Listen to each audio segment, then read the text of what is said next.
Hey, it's Mark Ferguson with Investor More, standing outside a house flip we bought a few weeks ago, and it's been sitting here vacant while we have other projects going on we're working on. I think we have 14 flips at the moment, so we can't start working on flips right away, and sometimes they sit a little bit.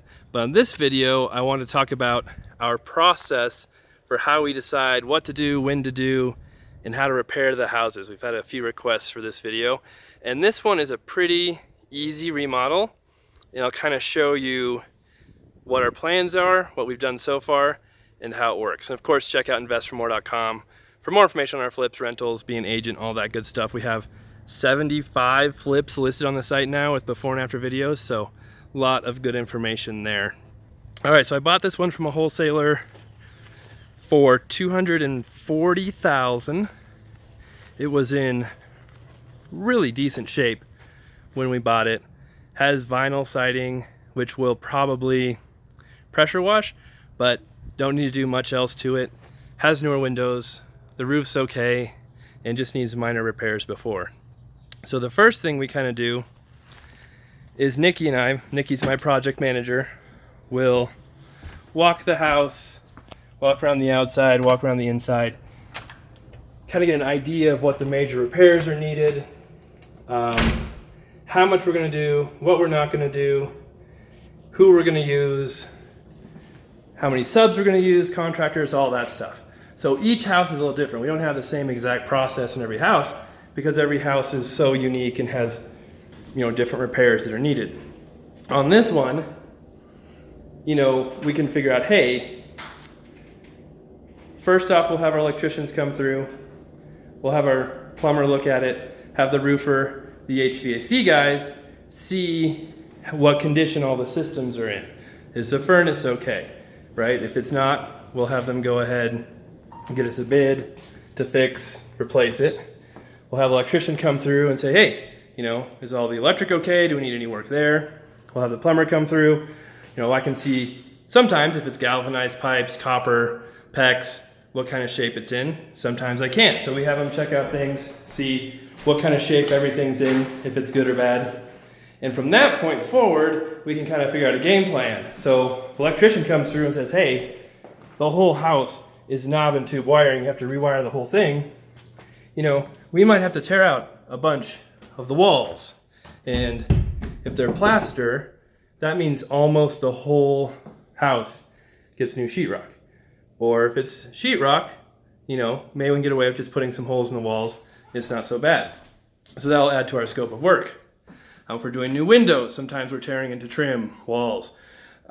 So many things depend on what the major, systems of the house need. So this one doesn't need hardly any electrical, hardly any plumbing. Had the roof checked out. The roof is fine, which is great. Because in Colorado we have a lot of hail, and a lot of our roofs need replaced. The windows are newer. And so once we got that figured out, we decide, well, how much of this house do we want to redo? How much of it do we want to leave? I think a lot of people's tendencies are to fix everything, right? Replace all the doors, replace all the trim, it's not modern enough, replace all the heating vents, all the light fixtures, just go through and gut the whole house and redo it all. And in a perfect world, that's awesome if you can do that. But you also probably won't make any money. So you learn pretty quick when you're doing full gut jobs and remodeling the whole house. It costs so much money, and the more you do, the more problems you run into. The more you open up the walls, the more you just get into changing everything, the more it costs, the more you're going to end up doing. So first decisions, I'll start in this bathroom. Right? Our first inclination, oh man, that's kind of old, ugly, oak, but it's in good shape. It's not a horrible vanity. It's gigantic too. There's no way we can replace it. The only thing we could do, unless we build something custom from scratch, is to get, a 5'1", have some weird awkward space. The double sinks, if we get a double sink vanity, those are really expensive. That's a huge mirror. We'd need at least a couple mirrors to go in there. So Nikki and I are talking, let's just leave it. We don't need to replace that vanity. We probably won't even replace those sinks. They're okay. The faucets are okay. The lights, yes, we'll replace the lights. We'll leave the mirror. We'll take off, probably these handles and paint everything. The floor is not the most beautiful in the world, but it's decent. It's not crazy bad looking. And this shower, I'm like, oh man, we got to gut this and tear it out. Well, that's probably a $1,500 to $2,000 job to gut this whole thing, retile it, either buy a tub, buy a shower. That's a huge job. And it's actually Nikki, who was very proud of for saying this, because usually she's trying to get me to spend more money. Like, just take these handles off. We'll put new handles on. It'll look so much better. And you don't have to fix everything on these. And the thing is, this house is in a very, high dollar neighborhood. I mean, it's not huge, high dollar, but compared to surrounding areas, very, a lot of demand in this area for houses.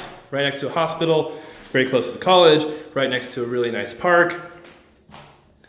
This house doesn't have to be perfect to sell. The location will sell itself, and it probably won't sell for a whole lot more redoing everything than if we just do the minimal work. So we're gonna paint everything. We will refinish the hardwood floors because you can see they're pretty beat up here. A couple of the bedrooms are kind of beat up. We'll leave the windows, they obviously don't need done. We'll take off the curtains. We'll replace light fixtures like you saw in that bedroom. These we can probably leave. Nothing fancy needs done with that fireplace. There's so much stuff we can leave here and not do to save money on. And if we did replace it, it probably wouldn't bring as much money back as it would cost to replace. So here's something else to look at is the kitchen. And what we're gonna do here. First inclination, oh, it's old, it's oak, it's ugly, but it's in good shape. There's really nothing wrong with those cabinets. We can change the hardware. And a lot of people actually like oak. It's not my favorite thing, but it's not like a super grainy, horrible looking oak. It kind of fits the house. And then it's like, well, we'll just replace the countertops. But then you get into replacing the countertops and all of a sudden you're replacing all the tile, the backsplash. You're hoping they're not super duper, glued to the cabinets, and you rip off the counters and all of a sudden the cabinets are falling apart and breaking. Now you're doing an entirely new kitchen. And then I always like to make excuses for myself too. Like, look at this cool little feature. It's got like the built-in cutting board. There's a really good excuse to keep these counters. So what we'll do in here is probably replace the hardware, put in stainless steel appliances, and call it good. Save us $7,000 probably not doing it, and it won't make a huge difference in the end selling price of this property.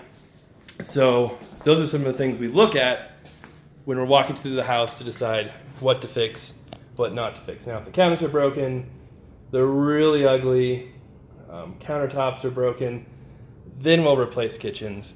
If the bathtubs are super old, super beat up, then we'll replace them, fix them.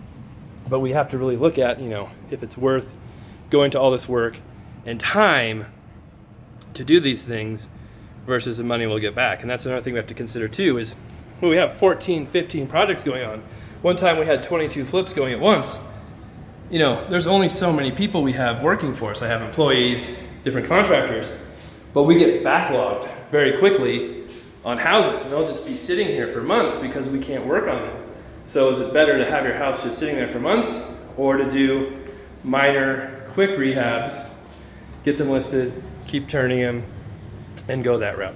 And something else I've talked about before as well on some of these videos is you will run into appraisal problems too if you try to over improve your property, right? The neighborhood values can only support so much. Now this neighborhood can probably support a little more than some of our other flips just because it's got some much higher dollar properties in here. And I forgot to mention, I think the ARV after repaired value on this house we're looking at is probably $325, maybe as much as $350 if you really redid it nice. And we'll have another $20,000 to $25,000 in carrying costs, financing costs, holding costs.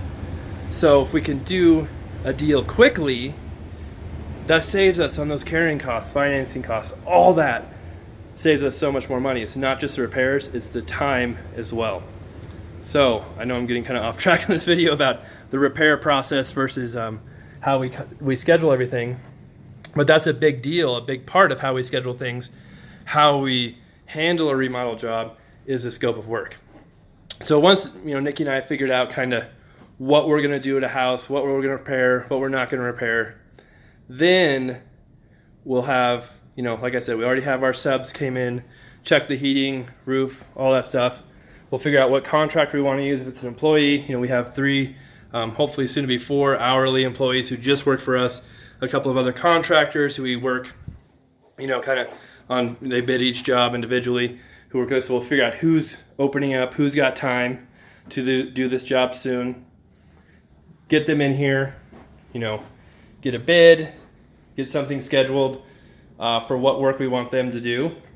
And like when we're walking through it right now, Nikki makes a list of all the different things we're doing in the house, so she can be very specific with that contractor. Hey, here's your list.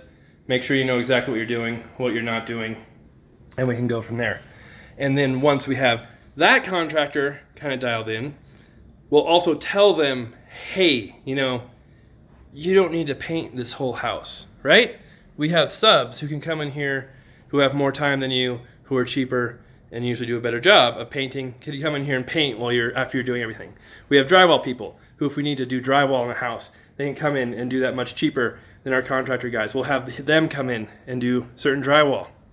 We'll have flooring guys come in, lay carpet, get that scheduled after the contractors are done. So we try and work hand in hand with the subs, contractors. We make sure our contractors have all the subs' contact information. They know who's working on it.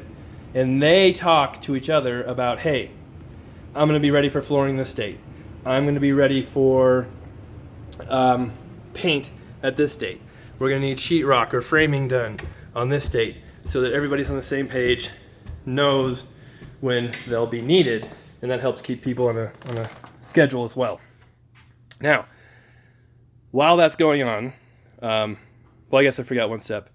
As soon as we buy it, we also get things demoed. So like this house doesn't need hardly any demo, but we'll have a crew or some of the guys who do different stuff for us come in, demo everything, clean up the yards. If we have to tear out kitchens or bathrooms, they'll do that. And they'll do that right away just to get things open so we can see what's going on.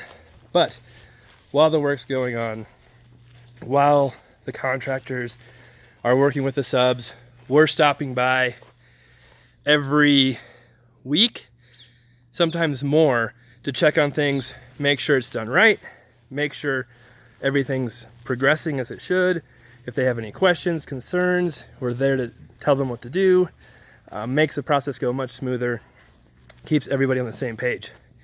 And then eventually we'll get to the point where everything's almost done, and we'll come through for our final walkthrough, blue tape everything, mark, paint, things that need touched up, anything we missed. Once in a while we forgot to talk about something that needs done, or the contractors forgot to do something that we mentioned. Make sure that's all done, ready to go. All kinds of stuff we have to do to make sure we're on the same page and get done in a timely manner. And if we're working with contractors who did a bid, we don't pay them until all the work's done, including the walkthrough, final walkthrough. Make sure they're back here, they're motivated to get things done in a timely manner. And finally, after the blue tape's done, they've come back to touch up everything, fix everything. We get the house cleaned and we list it.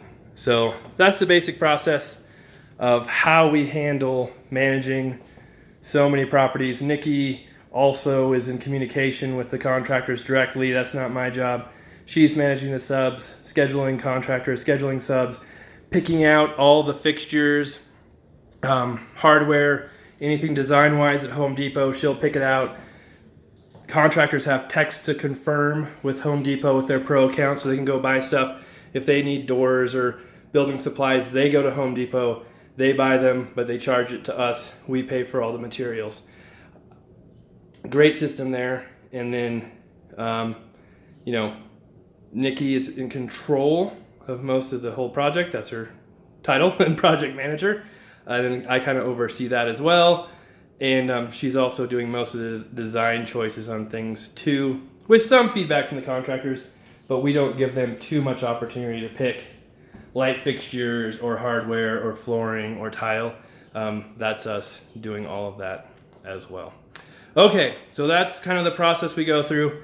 I probably forgot a few things. If you have questions, leave them below. I try to respond to all the comments I can. If you guys like the video, give us a thumbs up. We appreciate that. If you haven't subscribed yet, make sure you do so you get notifications of new videos coming up. Just got a new house under contract yesterday. Closing another one the start of June. Have a couple more. We're trying to get closed to buy as well. And we'll have some more coming up that are finished too. So watch out for those videos. All right, thanks for watching. Hope you guys enjoyed it. And we'll be back soon.